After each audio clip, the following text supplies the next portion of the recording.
एका गावामध्ये गंगाबाई नावाची एक बाई राहत होती.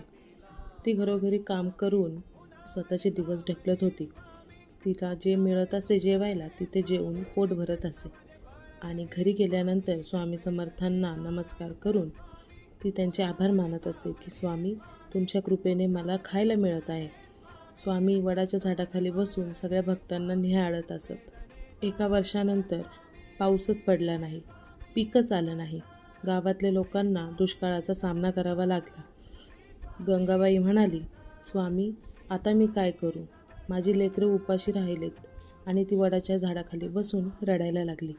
स्वामींनी तिला सांगितलं, घरी जा, तुला जे हवं आहे ते मिळेल. ती घरी गेल्यानंतर देवाऱ्यामध्ये तिला भाकरी आणि भाजीचं ताट मिळालं.